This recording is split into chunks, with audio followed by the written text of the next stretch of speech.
বৈষম্য বিরোধী আন্দোলন করিয়া বাক স্বাধীনতা ফিরিয়ে আনতে চাইছেন, আপনারা চাইছেন না? তো এই বাক স্বাধীনতা যেই দেশে আমি দেশের পক্ষে কথা কইতে পারবেন না, যেই দেশে আমি নিজের কথা কইতে পারবেন না, তাহলে আমরা কিসের জন্য আন্দোলন করছিলেন? বাক স্বাধীনতা কিসের জন্য করছিলেন কইতে পারেন আমারে? এই যে এসিলেন্ট প্রত্যাহার হয়েছে, বঙ্গবন্ধু কি ঘোষক, স্বাধীনতার ঘোষক বলায় তাকে এসিলেন্ট থেকে প্রত্যাহার করা হয়েছে। তার মানে কি তাকে আঘাত করা হয়েছে না? তাকে তাকে তার মানে বাক স্বাধীনতার সাথে তাকে হরণ করা হয়েছে না? তাহলে বাংলাদেশের মানুষ কেন বৈষম্য বিরোধী আন্দোলন করলো? নিজের মানে কথা বলার জন্য, দেশের কথা বলার জন্য, দেশের মানুষের জন্য কথা কথা বলার জন্য। তাহলে আপনাকে সমস্যা কী হয়েছে? কেন কিসের জন্য তাকে এসিলেন্ট থেকে প্রত্যাহার করা হইলো? এটা তো বাংলাদেশের মানুষ চায় না।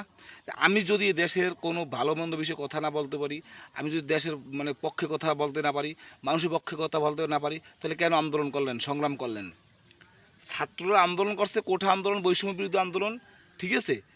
সেই আন্দোলন থেকে মুক্ত করিয়া দেশ সংস্কার করবে। তা দেশ সংস্কার কি? এটা কি দেশ সংস্কার? আমি তো মনে করি এটা দেশ সংস্কার। এটা তো ওই তো ইতিহাসে দেশ তো ইয়ের কি, আমরা তো স্বার্থবাদী রাজনীতি করতে আছেন, স্বার্থবাদী রাজনীতি দিয়েছেন। এটা আপনারা আন্দোলন করছেন, কি করছেন? আন্দোলন সংগ্রাম করছেন, এই দেশ দিয়া স্বৈরাচার ফ্যাসিস সরাইছেন, খুশি আলহামদুলিল্লাহ। তা আপনারা সরাইছেন বেশ ভালো কথা, কিন্তু এখন আপনারা আন্দোলন সংগ্রাম করে আমরা তো নিজের আখের গুছাইলেন, সেইটা কোনো দোষ নাই।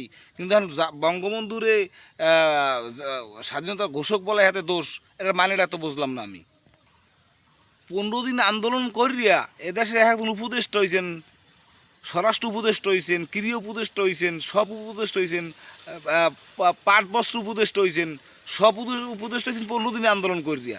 আর 1971 সালে মহান যুদ্ধে স্বাধীনতা অর্জন করিয়া যদি তারা ভাতা না পায়, যদি তারা কোটা না পায়, তাহলে আমরা কেন উপদেষ্টা পাইলেন? এই জবাবটা আমরা একটু দিতে পারেন। যাও, খেতো দিলেন না, বেশ ভালো কথা দিলেন না। কিন্তু এখন যে মহিলা যে আপায় যে এসিলেন, যে প্রত্যাহারটা করলেন, তার অপরাধটা কী ছিল? তাকে বঙ্গবন্ধু স্বাধীনতার ঘোষক বলার কারণে সেই দেশ স্বাধীনতার নেতৃত্ব দেয় নাই?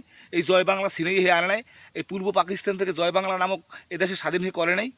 তাহলে সুতরাং ভাই, আমরা কারোর চাকরি খাইয়া, কারোর সাথে প্রতারণা করিয়া, কাউকে ব্ল্যাকমেল করিয়া আমরা কিছু করতে পারবেন না। তো এই স্বাধীন রাষ্ট্রের ইতিহাস তো মুছতে পারবেন না।